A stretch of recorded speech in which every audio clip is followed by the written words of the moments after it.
This is a 1984 Buick Park Avenue. This car has a very unique story that has been shared with very few people, but I'm going to share it with you today. Now, I have content on this car. You can see I'm doing some work to it, but I wanted to introduce it with a car story first. Now, I usually open these videos with a brief backstory on the car, but it's a Buick. They did what Buicks did. They were luxury barges, they were big family cars. Not a whole lot to say about it. The only thing that's really unique about this car is 84 was the last year of the big Buick sedan. Now, they came back out with it later with the B-body Roadmaster, but this C-body car was the last of it. They switched to a front drive Econo box. I'll take you on a tour of the inside of the car and the outside of it and show you some of the luxury features that it had. But yeah, here we go. So as you can see, the car itself is huge. These things were, 18 feet long. They were massive, massive cars from all the way back to the Electras of the 60s, the deuce and a quarter, Electra 225. But at the time, you had this plush, you had power windows, power locks, power seat, all that. The seats are just like lazy boys in this thing. Really, really plush, nice, comfortable seats. They came equipped with a 307 Olds and a TH200 4-speed overdrive. Really good sound system in it. One cool thing is the Park Avenue is a fluorescent light, and it lights up when the lights come on.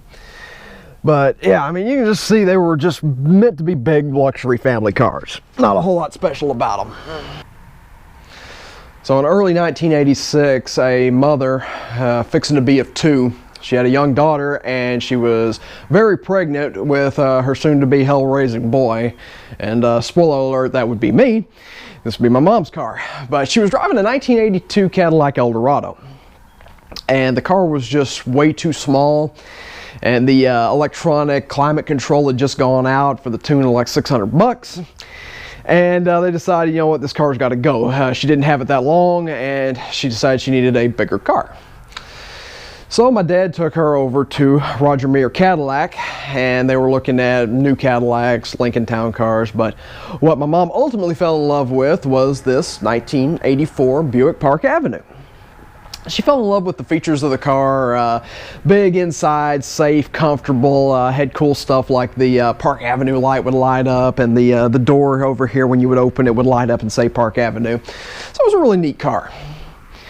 And for 6 years, the car was really, really good. It was mostly trouble-free. The only thing that really major went wrong with it was the head bolts on the old 307 stretched a little bit. But my dad was a mechanic, or he tinkered with cars. I basically learned all my mechanical ability from him. And he tightened them back up, and the car was great.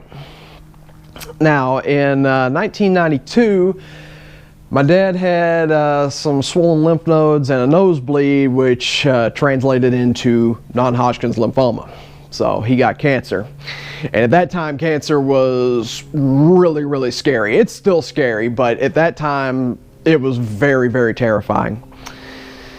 So my mom was, going along, and she was not doing well. Not doing well at all. She had 2 kids and a mortgage, and she was a stay-at-home mom, and she didn't know what she was going to do if anything happened to my dad. So he started chemotherapy and was moving on through the process. And again, my mom's mental state was not in a good place. She was depressed, she was crying all the time, everything. But somewhere around late 92, early 93, probably 93, she dropped my sister off at middle school. And she wore these big 80s sunglasses and everything. It's stuff you really can't see her face with, but she was sitting in the front seat of this car, and she was having a breakdown. She was crying and worried to death about what she was going to do and what was going to happen.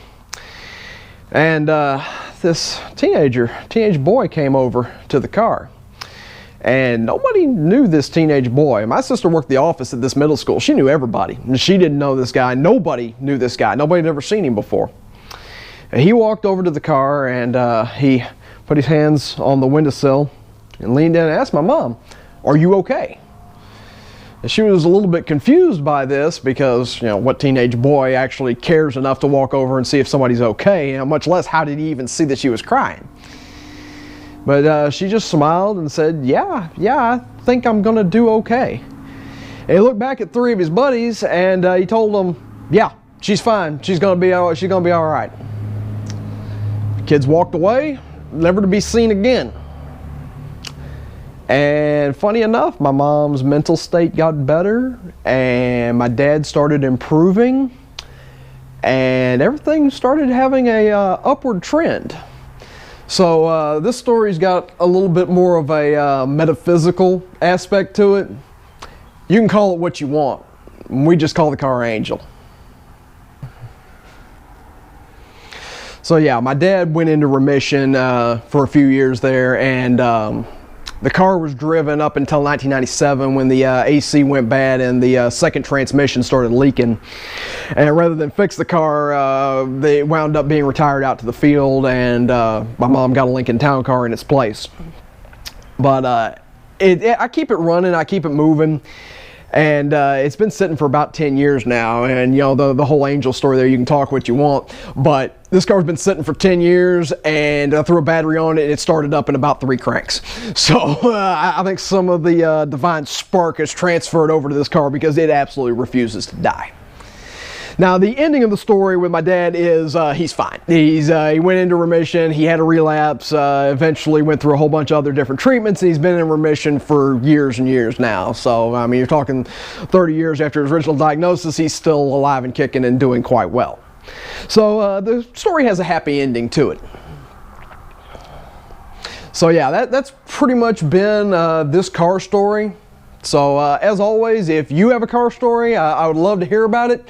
Drop a comment down below, and if you're enjoying these videos and you want to see more, please remember to like, subscribe, and hit the bell icon. Thank you.